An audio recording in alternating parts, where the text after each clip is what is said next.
The divisional playoffs have come to a close, and we're on the eve of the Larry Bishop. A map of how these 5 teams got here and a recap of the finals hits now on the Junior Beast podcast on CROW LAX TV. And that's going to be stopped by Carpenter. Rebound comes out. Another one. He stops it. Third in the net. Twister 5-hole scores. Couldn't quite find the shot, but he'll get the jumping leap and put it in. Wow. Bobbing and weaving inside. Quick shot. They score. Isaac Nickel all by himself. This is what that scores. Isaac Nickel. Look to get a goal here. Maybe Amundsen scores.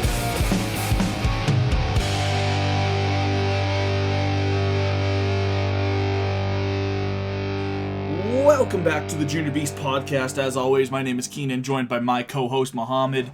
And, we're right into now the final weekend of the season. I mean, obviously minus Founders, I guess. But, this is technically the final weekend of the season. Larry Bishop Memorial Cup time. Man, it all leads to this. I guess to Founders, but it also all leads to this, man. And, I'm so excited for this weekend. 12 games, nonstop action all weekend long. It's going to be great. Yeah, no, it just seems like yesterday where we were talking about the opening week of the season and how some of these teams were getting acclimatized, and now all of a sudden, we're talking about the Larry Bishop Memorial and trying to figure out who's going to the Founders here, and it's all going to be decided, in the next 4 days here. It's 11 o'clock right now on Thursday night, so we're about to flip into August, and I would expect we see some pretty damn good lacrosse this weekend out of Fort Saskatchewan. Absolutely, and it's a bit of a different format this year. They are moving to doing 5 games on the Friday and the Saturday, followed by a single game Sunday and Monday. I'm kind of indifferent about this format. I like that there's the break, and then you have all the spotlight on the semifinal and the final. It's just going to be a jam-packed Friday and Saturday, but 2 damn good days of lacrosse. Yeah, for me, I love having all those games on the Sunday, and trying to figure out who's, you have all these possibilities still going, and who's alive and who needs a tiebreaker here and there. The 2-3 does make some sense. I like it in a sense, but you're gonna have a lot of drama pulled out of the round robin now because that third team's gonna be safely in, and you could still have some tie breaks for that third spot. But that's just another team that's safe, and you have a little bit less unknown going down the stretch. But for the teams, it's probably better. The one thing that I is unfortunate is the Shamrocks already in the Founders this year. So if they make the finals, whoever's playing them is in, and then same can be said for the Kings. So if one of them's in, who's ever playing them's in, and God forbid if both of them are in, then the team that lost in the semifinal will have booked their spot into the Founders, and we'll talk about that all weekend long. I don't need to get into that too in depth.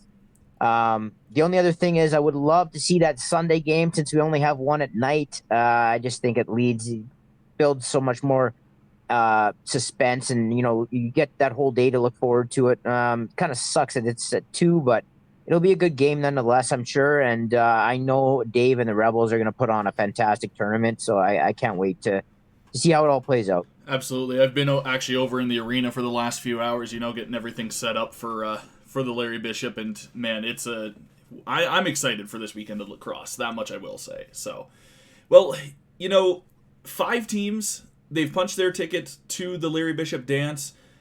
I think we should recap how these teams got here, because there's some interesting stories all across the league. Yeah, absolutely, Keenan. So let's start in the East, where the Queen City Kings finally got over the hump as they beat the Manitoba Blizzard in their Eastern Final Series. These 2 teams not having to have played in the first round because the SWAT eliminated in that 3rd seed, and there's only 3 teams in that division. So they both got a bye into the Eastern Final, and they would play each other, and this time it was the Kings coming away with 8-5 and 12-5 victories to sweep the set on Saturday, both games having been played on the same day, and then that, if necessary, Game 3 wasn't necessary in the end. And the Kings come out on top. What I noticed about this team this year is they're doing a little bit better job of keeping the ball out of their net. That was always their big issue. They hold the Blizzard down to 5 goals per game in this series.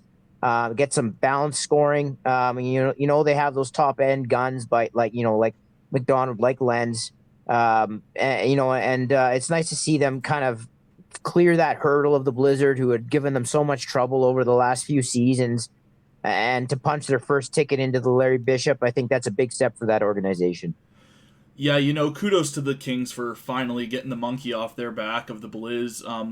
And I mean, that's not to discount the Blizz at all. The Blizz had one hell of a season this season, kind of given the circumstances of new coaching staff and all that kind of stuff, right? So kudos to the Kings, though, for finally getting over the hump, getting into the Larry Bishop. And, I'm excited to see what they're going to bring in their first visit to the Larry Bishop Memorial Cup. Yeah, definitely. And I think for anybody who's unfamiliar with this team, I think they have one of the more balanced offenses in the league. Like, pretty much every guy that they send out that front gate has smooth hands, and they're good on their feet, and they work the ball around really well. So they're an aesthetically pleasing team to watch. I'll say that. And I think that they're going to add a nice element to this tournament this year. And I look forward to seeing them play. Maybe a little bit of an underdog, a little bit more of an unknown, but they could beat anybody in this tournament, and I think they're going to be a wild card here this weekend. Absolutely agreed. Now let's shift over to the South, where the Shamrocks would sweep away the Mountaineers, but it did not come easily. They pull away in Game 1 in the third, win 14-8, but it was Game 2 that really carried a lot of the story here. The Mountaineers led basically the whole game, had a 5-3 lead in the third period, and the Shamrocks would come back doing what teams that have a winning pedigree do and find a way in overtime to win 6-5. From what I was told, Thane in the net for the Mountaineers was absolutely incredible. And then in the overtime, the Mountaineers had a few point-blank looks, just couldn't bury it, had a breakaway, and then the Shamrocks end up winning in overtime, and they punched their ticket into the Larry Bishop. The Mountaineers, having got to the final after beating the Marauders 2-1 in the first round of the South Divisional final. But the Shamrocks, in the end, this series, when we previewed this almost went to a T how I thought it would. The Mountaineers it looked like it was right there, and they were right there themselves, and they just couldn't quite get over, those last couple of hurdles in this series, and their scoring sort of let them down a little bit. That finish, you need to have those 2 or 3 guys that just have that touch around the net, and it seemed like maybe that was what was the missing ingredient for the Mountaineers, and I feel for that team. It seemed like they really pushed the Shamrocks here, and this was a bit of a devastating loss for Sean Tyrell and company. I'll be really looking forward to see what they do next season. I feel like they're a team on the rise, and the Shamrocks, just their understanding of how to win these close games, I think pulled them through, and a power play that got them a few goals in this series, whereas the Mountaineers didn't have a single power play marker in the set. Maybe a bit of a difference there, and the Shamrocks prevailed 2-0.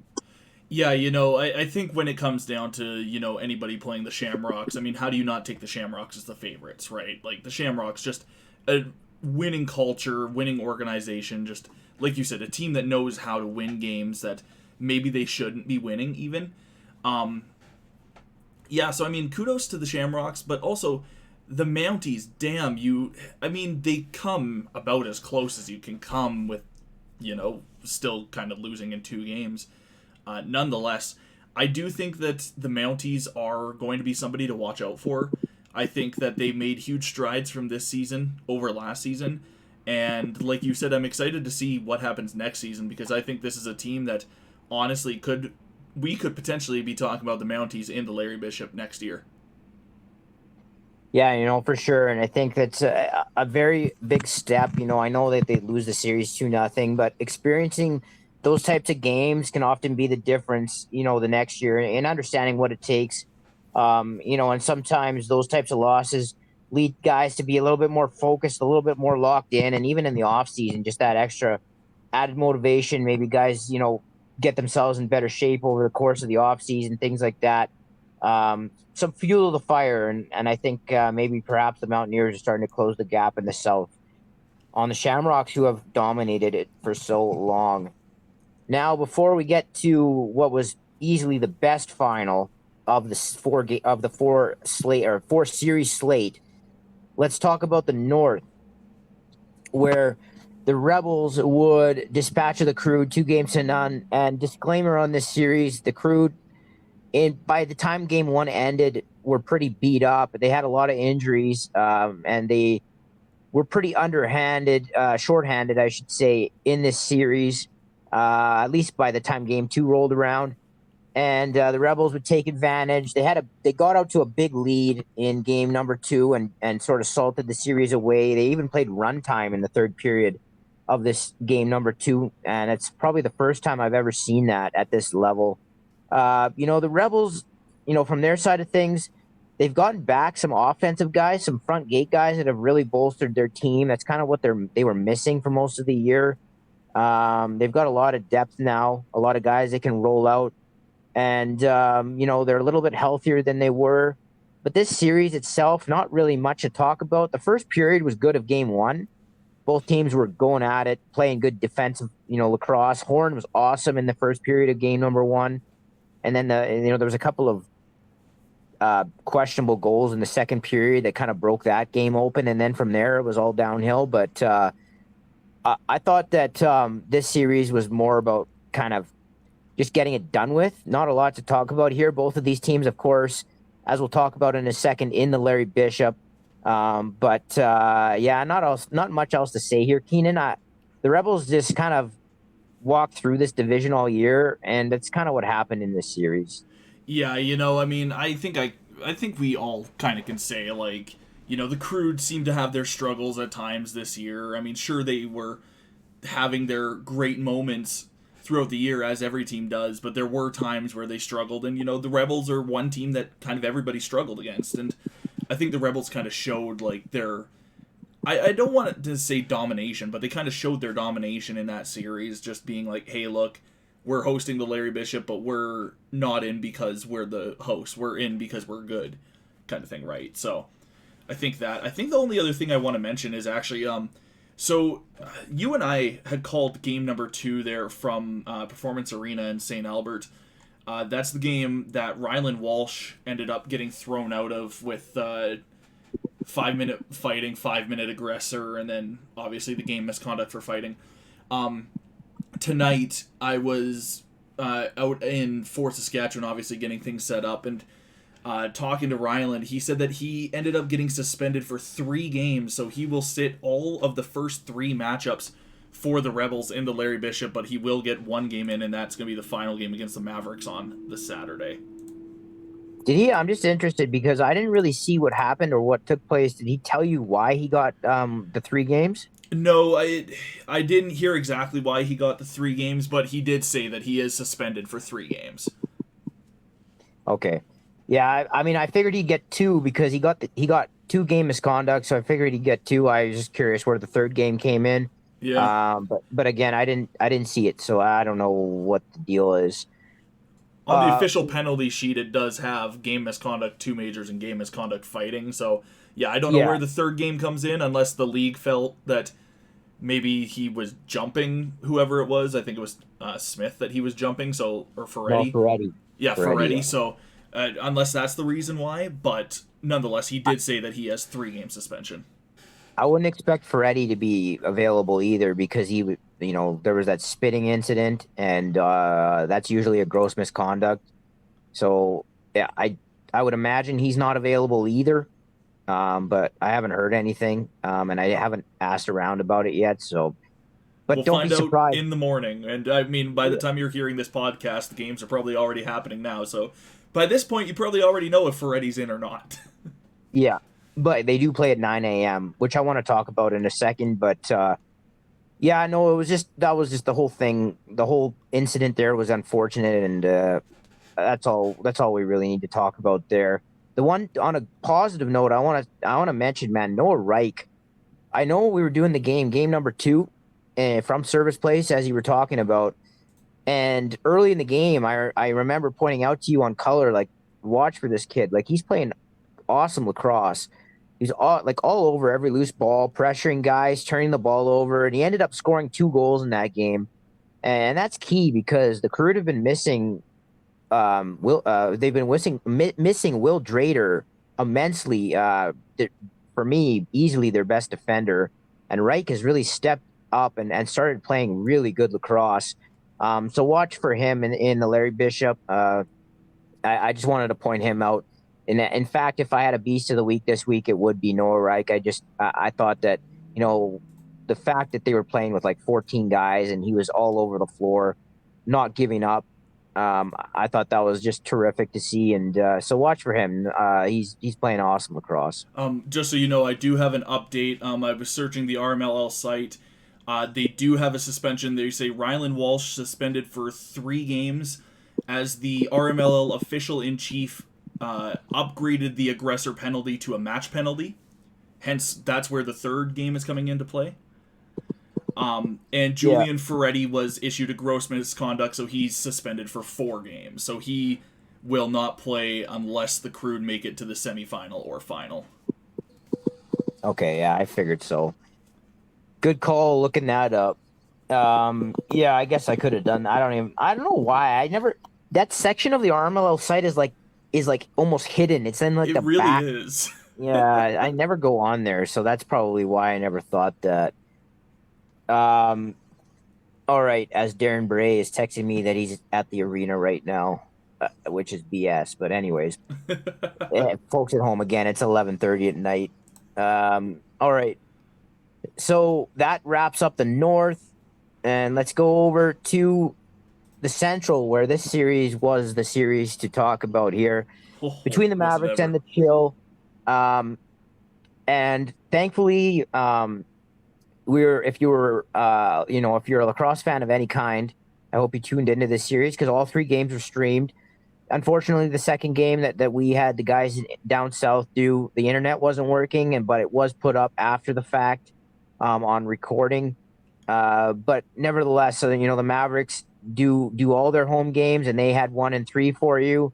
And man, like game 1 in particular was fantastic lacrosse, like one of the best junior B games I've seen probably in a decade. Teams going back and forth, lots of pace. The Chill were running a really hot power play for a while. They were moving the ball all over the place, doing a really nice job of sealing up and slipping inside. There was transition, there was pace to the game. There's pretty much there's a ton of goals in game 1, like 27 combined, and there was a ton of lead changes, which is always going to make the game more exciting. With teams going back and forth like that. And these 2 teams traded punches in game 1. I thought that the Chill really, I thought they kind of let this game get away a little bit. The Mavericks full marks for stepping up and taking the game away in the end. But as we'll get to in a second here, this game really was the difference in the series. The Chill had a 3-goal lead at one point. I believe it was later in the second. I could be wrong. I'm not looking at the box score right now, but it was well over the midway point of the game, maybe even in the third for all I remember. Early third, yeah. And then the Mavericks started to score some goals from the outside, some goals that kind of got through Easton Martin a little bit. And there was some. I talked about the refereeing so much last year, and for good reason. Like, it was unacceptable. There was some questionable stuff. I'm not going to get into it, but there was some questionable stuff again at the end of this game. But in the end, the Mavericks found a way to win this game, and the Chill didn't, and that's really the end of the story. Maybe a little bit better goaltending out of Swan, who really stepped it up in game 3, which I'll get to. But the Mavericks kind of stole one here. But that building, man, they do a great job of having energy in there. That horn is great. I thought even the play-by-play guy really stepped up his game this year, much better than what I've heard out of there in the past. Although I might be thinking of another guy, but I just thought that he did a great job of calling the game. Like I said, lots of energy in that building. And the Mavericks, pull it out in game 1, 15-12. Keenan, before I get to game 2, you have anything to add there on game 1? Not a whole lot. I do think that, as we've said multiple times this season and even last year, that Innisfail is one of the hardest buildings to walk into and win. The Chill had done it before. This year, in the playoffs, and like they did it in the regular season, but the playoffs just wasn't their time to do it, I guess. Yeah, the Mavericks, I think, did a good job. I mean, they're trailing by a single goal heading into the third. And yeah, they ended up finding a way to win that game. And good clubs win games that they shouldn't win. Good clubs win games that they should win. And that's exactly what the Mavericks did. They won a game that was tight, that they easily could have won, and they did it.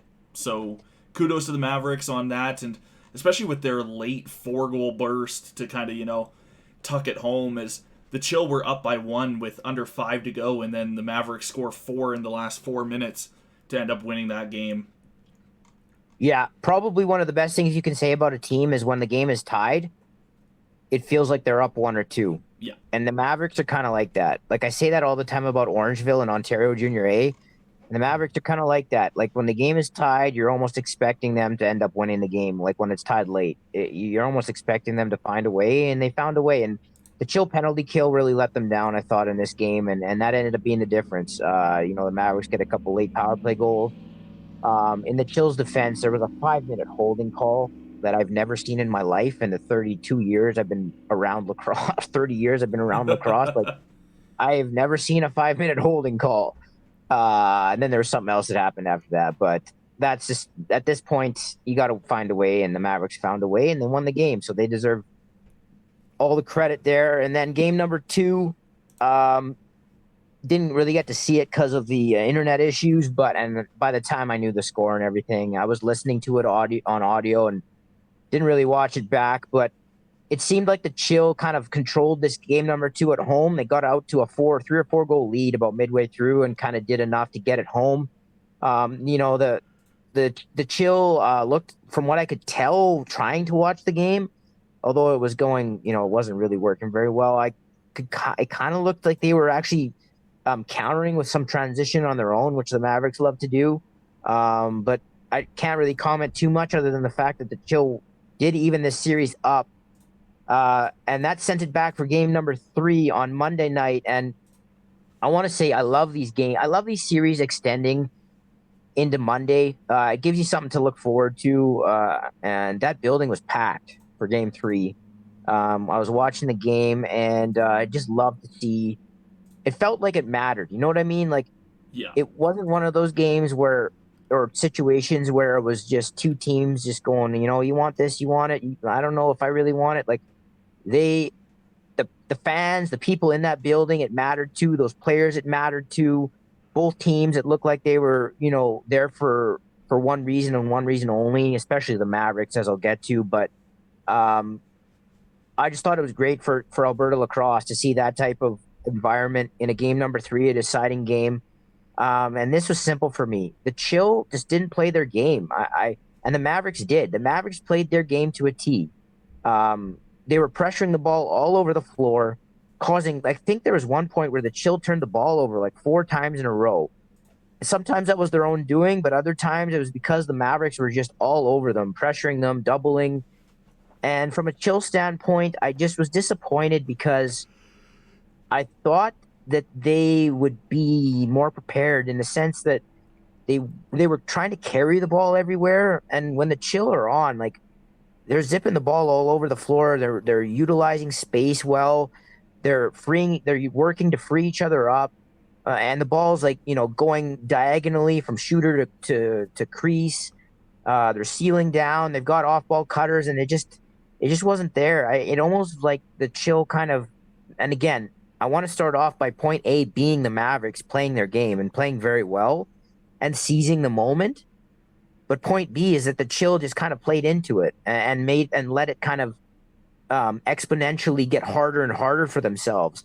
They were packing the ball and just they weren't moving their feet up the floor and making passing lanes that much more difficult to open up for themselves. So, I think it was a combination of two things. The Swan did make a couple of really big saves early in this game where there was point blank opportunities that the Chill broke in with.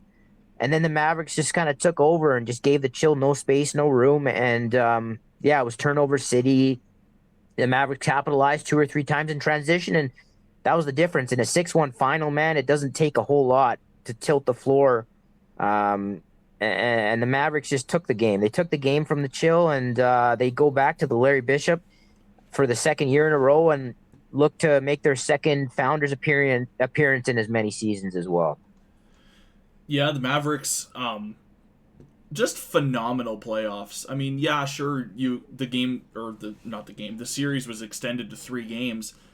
It's not like the Mavericks got blown out in game 2, though. Like, again, very tight games all around, and the Mavericks just shut down the Chill in game 3, which really, I mean, obviously contributed to their victory. So kudos to the Mavericks for 2 years in a row making it to Larry Bishop, and this is another team where I'm excited to see how their Founders experience last year contributes to, how they approach the Larry Bishop this year. Yeah, no, for sure. And I think both of these teams deserve a ton of credit. The Chill, it was they were playing on a second of back-to-back. Obviously, that's for both teams. But the Chill were the ones that had to travel in there and play in an arena that was pretty raucous. And the Mavericks, I think, are the beneficiary of a great crowd and a great, energy and environment there. And they use it to their advantage. And again, that's another characteristic of what a good team does. So congratulations to the Mavericks. I'm sure the Chill will be back in the mix next year.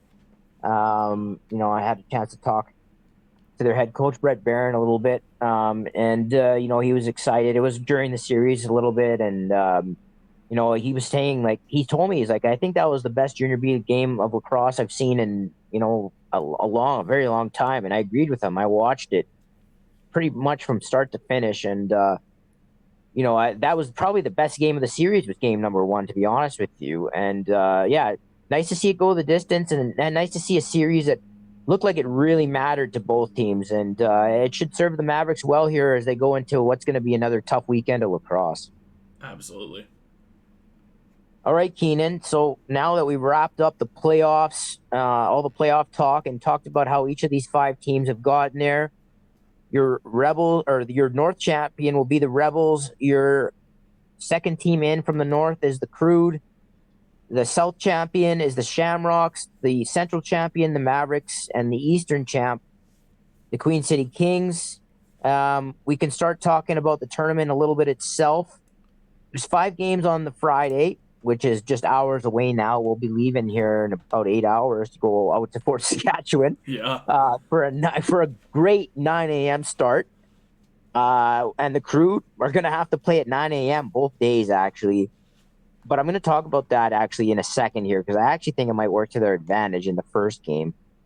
But so 9 a.m. it all starts. The CROW and the Mavericks. There's 5 games tomorrow, 5 games on Saturday, the semifinal on Sunday, and the final goes Monday. Now, the semifinal is seeds 2 and 3 after the full round robin. They play each other, and the winner will advance to take on the first place team from the round robin, who will have the bye into the final.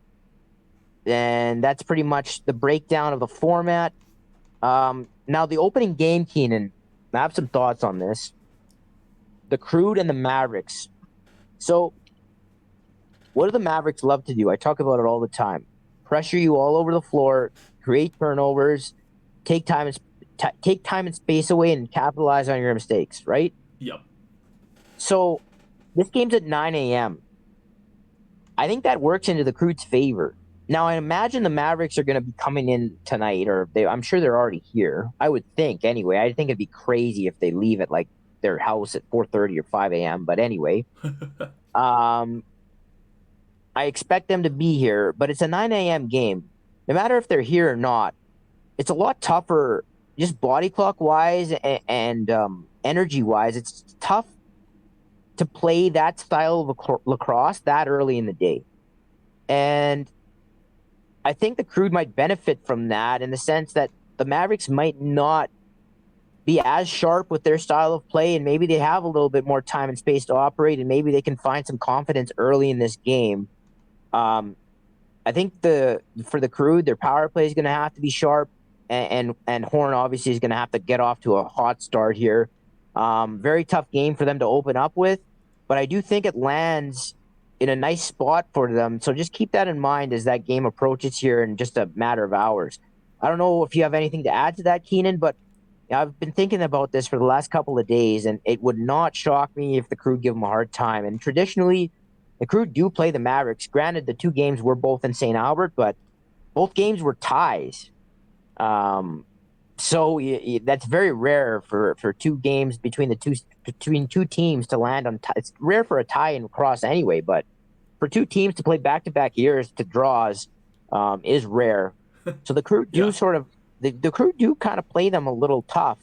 So yeah, watch out for that. I don't know. Like I said, I don't know if you have anything to add to that, but I think they get them at a good time. Not really. I don't have much to add to that. I do think it is an interesting dynamic for, again, like you said, two teams who have somehow ended up tying in their games for the last two seasons. So, I mean, it's going to be interesting to see them on kind of, one of the grandest stages of Junior B lacrosse. So, yeah, I'm just excited to see how that game turns out. And what a hot start to the Larry Bishop with the Crew and Mavericks. Just crazy.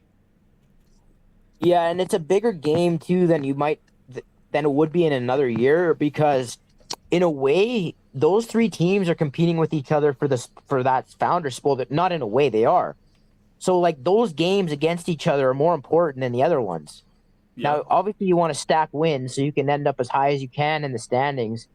But really, it's the Crew, the Mavericks, and the Rebels all competing for the Founder spot. The Shamrocks already in.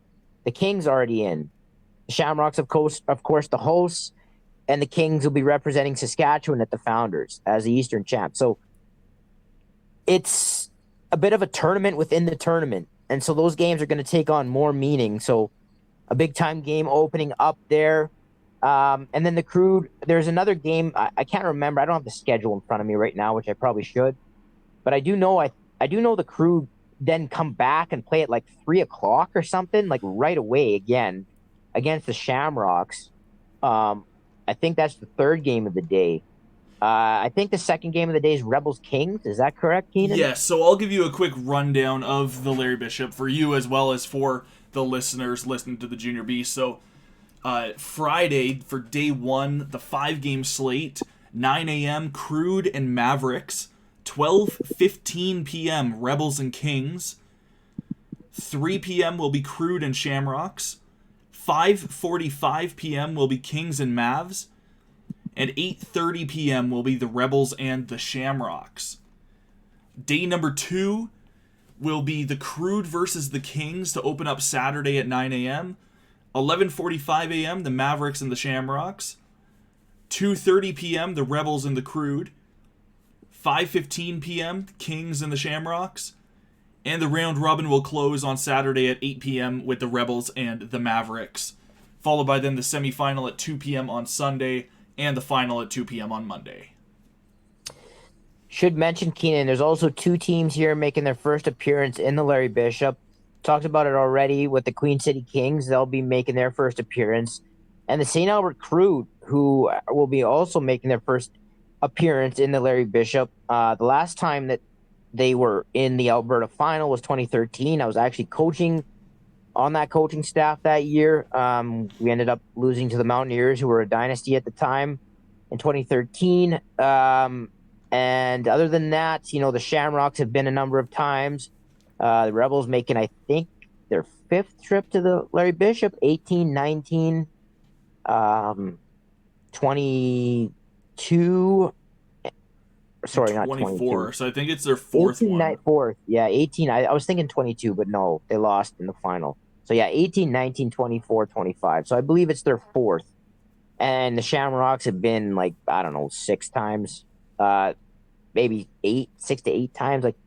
So for context, guys, the Larry Bishop became a thing in 2014, I believe. 2013 being the last year of a North-South final, a best-of-5 final. Then it went to a Larry Bishop Memorial Cup type format, and that's what's, if you take out the 2 years for COVID, it's roughly been about 10 seasons of the Larry Bishop. Shamrocks have been there anywhere from 6 to 8 times, if memory serves correct. So they're the most regular here. Rebels next, and then everybody else is pretty new. Mavericks coming back for their second go at things, and although they didn't win last year, they were the last Alberta team standing, so they did represent Alberta after going down to the Blizzard in the final out in Airdrie last season. This year, like I said, a little bit of a different dynamic with two teams already in. Usually just have the one, but two teams already into the Founders. So we'll see what happens. You know, a lot of different things, obviously, that can take place here. I'm looking forward to it all. And, you know, Keenen, may the best team win. And I just hope that we get a lot of close, tight games. And I hope that place is packed and it's loud, and people will give this the attention it deserves, because I think these guys are going to lay it all on the line. And not many chances you get to go play for a national championship. And the Rebels themselves are going to have a chance to do it on their home turf. So that's got to be exciting for them as well. No kidding, absolutely. I'm super excited for the Larry Bishop. I can't wait to get started. I mean, again, once you're hearing this, it's probably only in a couple hours' time, if not already started. So I'm super excited for the Larry Bishop. Definitely, Keenen. It'll be our third year with CROW LAX covering the tournament. You know, 2023, Beaumont, the Warriors defeat the Blizzard in the final. 2024, the Blizzard come back and beat the Mavericks in the final, in their second consecutive trip to the final. And now this year, we'll see what happens. Who knows? Maybe the Kings can make it 3 years in a row where an Eastern team slides into the final. Lots of possibilities here, and I hope some of these teams, maybe some of the underdogs, kind of get their hand in things and make this a little bit more wild than maybe some would expect here going down the stretch. Absolutely. Well, I think that's going to about do her here for the Junior Beast pod. And, I mean, outside of maybe a recap next week of the Larry Bishop, I think that's basically going to do her for the Junior Beast for 2025 season. Yeah, no, I mean, maybe we might have some Founders coverage for you and everything like that. But yeah, for now, you know, and I expect we'll be back at least for a roundup of the Larry Bishop. But yeah, as far as regular season / playoff games in the RMLL is concerned, this will take you right through the final Monday. Make sure you check in on all the action, games starting at 9 a.m. tomorrow, CROW LAX TV on YouTube. And please, if you can, hit the thumbs up on these games. It'll just help these, you know, more people have the opportunity to see them. They'll come across their screen as they're scrolling, and maybe they'll tune in and see some great lacrosse going down. As always, you can hit me up on Instagram, m.joma, and on Twitter, mj_9. Throughout the tournament, let me know what you're seeing, what you're thinking, what are your predictions. And if you got anything else to say, lacrosse related especially, let me know. I'm always available, and I'd love to talk some lacrosse with you. So thank you so much. It's been a tremendous year. We'll be back with you a little bit more here, but yeah, I as always, Keenen, it's been a pleasure to do this with you, and I've had a great time this year. So have I, man. So have I. It's always a pleasure to sit down every week with you and talk some lacrosse. Well, hey, before we go, just want to remind you as well that we do have a special presentation of not only the Larry Bishop for Tier 1, but we also have coverage of the Junior B Tier 2 provincials for you this year. This year hosted by the Calgary Wranglers down at Brentwood Sportplex. You can catch all that action. It is kind of coinciding with the Larry Bishop, I will say. Games at 5 p.m. and 8:30 p.m. on Friday, then Saturday and Sunday with 5 and 8 p.m. matchups there for the 6-game round robin, and then the bronze and gold games will take place on Monday, 11 a.m. and 2 p.m. And of course, as always with Tier 2, the team traveling the furthest, their medal game gets played first, so it could be gold then bronze. We won't know until that happens. But yeah, be sure to catch all the action all weekend long for Junior B Tier 1 and Junior B Tier 2. Well, for my co-host Muhammad, my name is Keenen. Thank you for tuning in to the Junior B season. We'll see you one last time next week. But until then, enjoy the Larry Bishop Memorial Cup.